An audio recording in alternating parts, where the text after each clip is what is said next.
Hello, here's a quick video in my lifting at 50 series. Hopefully that will ultimately culminate in me lifting far more respectable numbers than I'm at the moment. Here goes.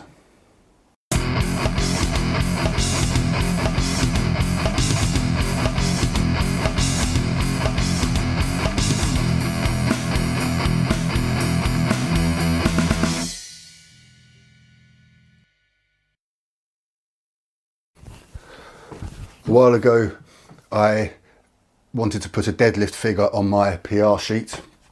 Quickly put that here. And there's no doubt I was doing a straight-legged deadlift. I don't think I've always done that.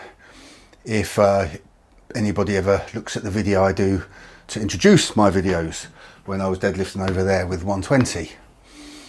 I think when I was doing repeat deadlifts, I would use the knees a lot more, go a lot lower. You have to really when you're putting the weight down, because of course it's harder to drop the weight slowly if you're not using your knees.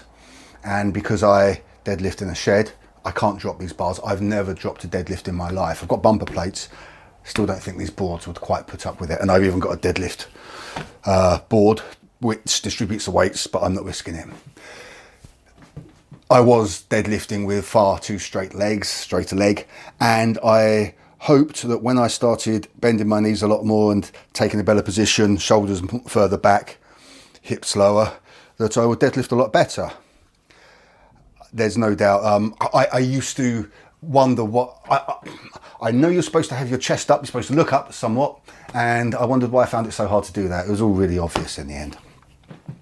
Part of my excuse is that deadlifting was secondary for me because I had this injury a few years ago, and I didn't deadlift for a few months, then just deadlifted a little, then took breaks again, trying to get some help from the NHS. In the end, it's not been there. It should have been more obvious to me, but anyway, last time I deadlifted, just went up to 140, no problem at the 120s. I tried to have a 90-degree angle between the back of my upper leg and the back of my lower leg, or thereabouts, perhaps up to 110. I noticed that some people lifting heavy, for instance, Eric Bugenhagen the other day was doing it with Gigi Mufu, and he has, with the lighter weights, 90-degree angle there. When it gets a bit heavier, 100, and then the heaviest lift he did, I think it was a new PR for him in that video, it's more like 110. So I think as the weight goes up, the hips also come up a little bit. That's the problem I've had. In the last session, I found the pain was still there. Okay at 120, got up to 140, 5 in total. First two okay, third one hurt a bit, fourth not so much, the fifth one really hurt the injury about as badly as it did when I was doing a straight-legged deadlift. And it feels as if it's grinding on something. I've had an MRI scan tell me that there's nothing there. It's all normal. Doesn't help when you tell them I've still got the pain. The point of me saying that is, if there was a disc injury, I think they would have seen something there. I've also had a slight injury on the right hand side, and the physiotherapist tells me she was able to get her finger in there and touch where the pain was, and she said, no, that's not a bulging disc. What I'm trying to say here is, if I had reason to believe I had a bulging disc, I wouldn't be doing any of this. It would be stupid. I probably wouldn't be squatting. I'd take a year off. I'm not being quite that careless. Still, it hurt it anyway. Could be a number of things happening. Perhaps the old injury has been re-aggravated each time that I've done the stiff-legged deadlift, and it will ultimately heal. That's what I'm hoping for. Perhaps I can't deadlift. I'm going to take 3 months off now without deadlifting at all.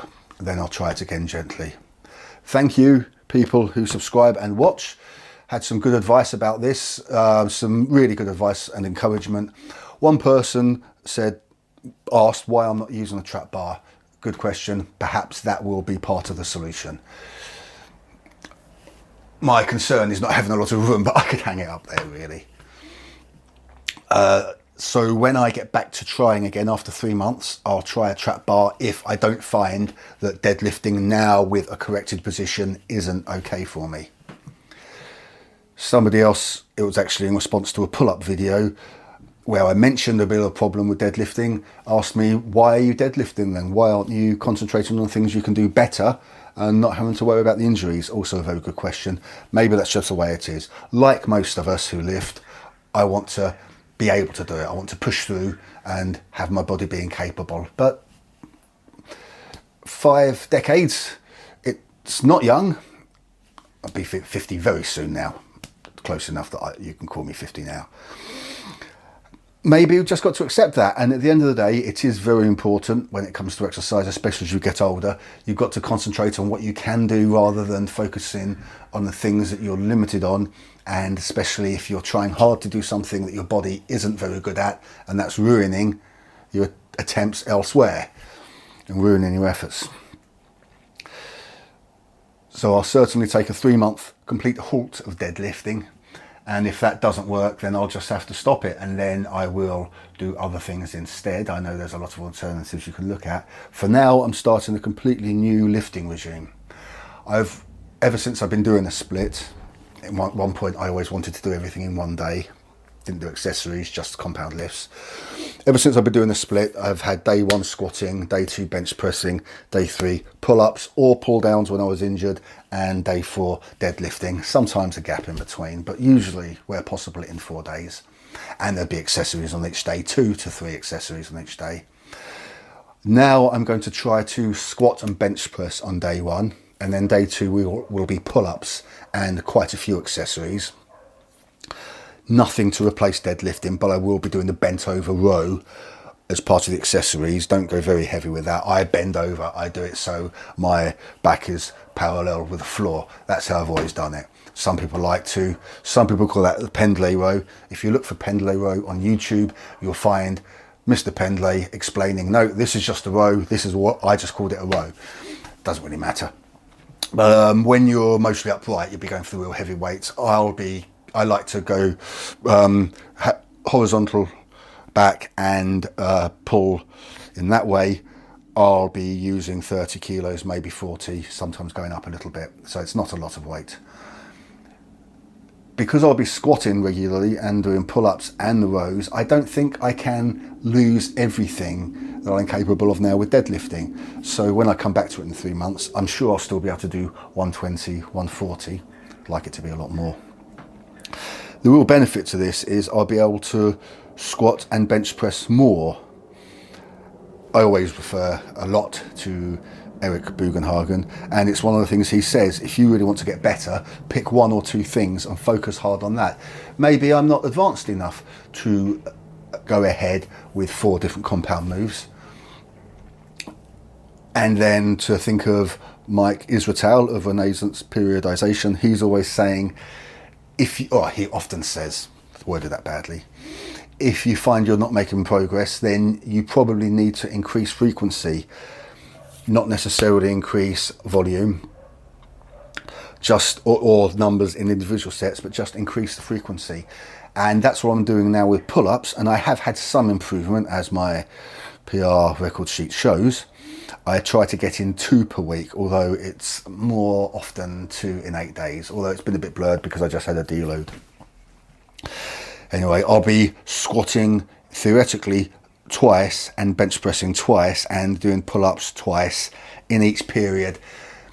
Not sure if that will be 7 days, it might be 8 days, but it'll still be better off. I'll be better off than squatting once every 7 days, bench pressing once every 7 days. And I do find myself a little bit of a plateau. So that's the new regime. Day 1, squat, bench press, dumbbell press. I call this pectoral clench. People call it a pec deck, various things. I've got a very old machine for it. Very old, 20 years old. And you're clenching your pectorals, so I call it pectoral clench. And leg extension and leg curl. Then with the pull-ups, it will be pull-ups. I do both ways, pronated and supinated. One set of one, then a set of the other, then another set of one, then the other set of the other. That's how I like to do it. And then I will curl. Don't focus much on curling. I like to do shoulder raises, but without a bar in the way. And I'll be rowing. And I'll also be doing an overhead press, light overhead press. I'd like to fit proper overhead pressing in with a bar, but there's only so much you can do. So I just sit down because you can't quite stand up and press in my shed, and just do it with dumbbells. So at least I'm keeping the movement in. Then I'll probably take a day off, and then I'll just see how quickly I can squat again. And that's it. It might be interesting for people to find out how that helps. Fewer exercises overall. This goes along with what a lot of the experts say, greater frequency. I won't be going as heavy on volume as I used to. I used to sometimes do 7 sets warming up. That's too many, I now think. Today, I'm partway through and I just did 3 sets warming up. Some people would say that's too few. We'll see. It's really frequency of sessions I am looking to increase more than anything. And that's it. I just thought it would be worth concluding the small saga of my deadlifting being a bit off and me having too many injuries from it. I know it's not a very interesting video. I do have more things coming, HEMA based and MMA based. That's it then. Thanks for watching. In 3 months' time, I'll get back to deadlifting and see what happens. I hope, I'm sure before the end of this year I will increase my PRs, squats at 140, bench presses at 92 or 97 if you don't mind me arching my back a bit. I'd like to get to at least 102 and 150, maybe a little bit higher. And I think I'm on track for that. I'm sure fitting in 2 sessions of each per 7-day, maybe 8-day period will advance that. Find out soon. Thanks for watching. I'm Mark, and there's more coming soon. Be a bit more interesting than this. Cheers.